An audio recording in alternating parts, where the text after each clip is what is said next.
fist bump, a pound, a terrorist fist jab? The gesture everyone seems to interpret differently. We'll show you some interesting body communication and find out what it really says.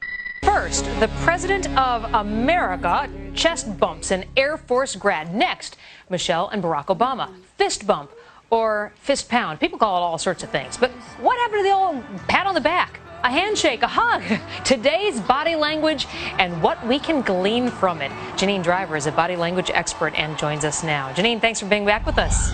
Hi, Edie. Nice to be here. Okay, tell me about this. A lot of people wanted him to win, but just a few more people wanted Obama to win, so Obama won, honey. Why would they want Obama to win? A vote of no confidence in the police chief, Bill Lee. Now, this vote comes on the heels of tremendous backlash against Sanford, Florida police and its response to the killing of Trayvon Martin, a self-described neighborhood watch captain. Now, 28-year-old Zimmerman called police when he saw 17-year-old Trayvon Martin walking through his neighborhood and thought that he looked suspicious. Between two men, you have a problem with this baby between three men, don't you? Wow.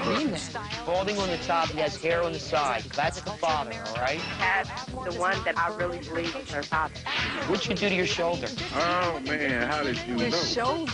I just recently had surgery for my left shoulder. What? As promised, want to give you more context now about that Supreme Court hearing involving the white UT student who sued the school citing racial discrimination. Joe Johns has more now in depth. Abigail Fisher dreamed of going to the University of Texas at Austin for most of her life. After applying, she didn't get in, attending Louisiana State University instead. But the rejection from UT led Fisher to file a lawsuit against the school, claiming she was squeezed out, unfairly denied admission because of her race. She's white. She said in a statement, "There were people in my class with lower grades who weren't in all the activities I was in who were being accepted into UT, and the only other difference between us was the color of our skin." She declined an interview with CNN. Whether race should be part of the application. And good evening from this beautiful city where what unfolded just a few steps from here last night is almost too much to bear. It happened at the Emmanuel African Methodist Episcopal Church, Mother Emmanuel, as everyone here calls it. Wednesday night prayer service and Bible study, all welcome, no questions asked. A young man walked in, took a seat, and waited for up to an hour. And then police say Dylan Ruff stood up and started shooting. In the end, there were 9 dead, 1 injured, and countless broken hearts here. A stunning act of mass murder in a predominantly African-American house of worship. And tonight, it's being investigated as a hate crime. Tonight, what we know about the man... Was Dylan ignorant? Was he racist? No.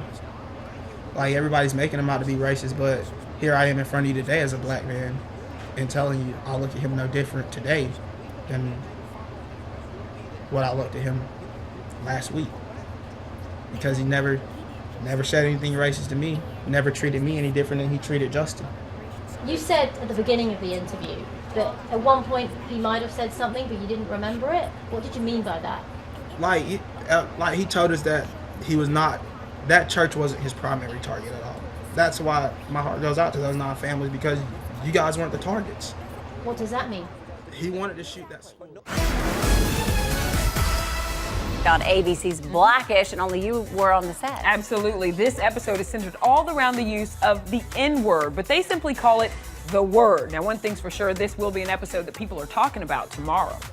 You're not stopping my son from saying the N-word. Mr. Johnson. You people are trying to eliminate a word from my son's vocabulary because you think it's ugly. Is it not? From you, it would be.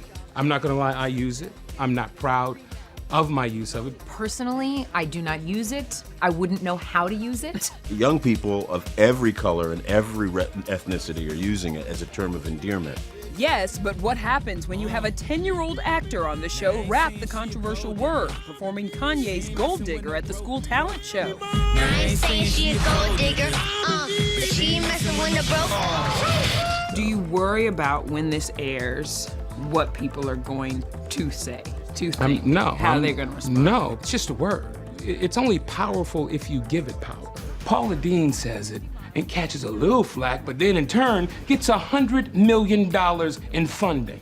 Quentin Tarantino writes it more times than I can count in Django, and he wins an Oscar for it. The word is used 10 times in 22 minutes. Man, that's exactly what the white man wants. He either wants nobody to say it because he can't, or everybody to say it because he wants to. I could tell you about, a phone call I got. Rachel Dolezal, good morning. Nice to see you. Good, nice to see you too. You've had a busy week. All the headlines, top trending item on Twitter.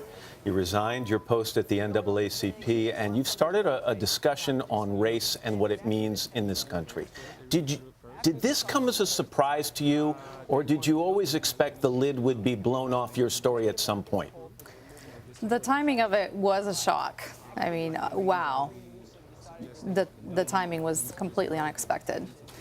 As to the second question, I did feel that at some point I would need to address the complexity of my identity.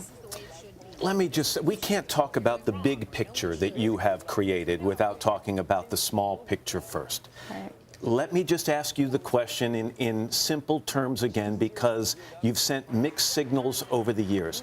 Are you an African-American woman? I identify as black.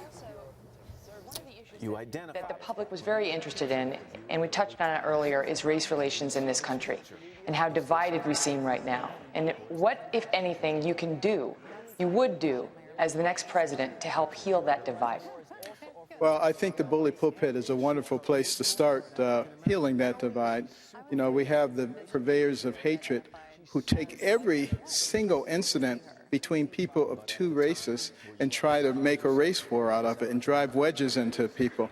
And this does not need to be done. What we need to think about instead, I was asked by an NPR reporter once, why don't I talk about race that often? I said, it's because I'm a neurosurgeon.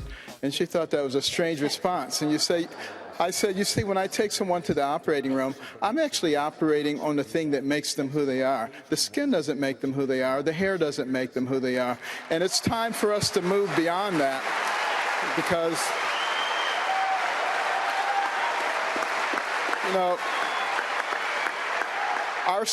our strength as a nation comes in our unity. We are the United States of America, not the divided states. And those who want to destroy us are trying to divide us, and we shouldn't let them do it. Thank you.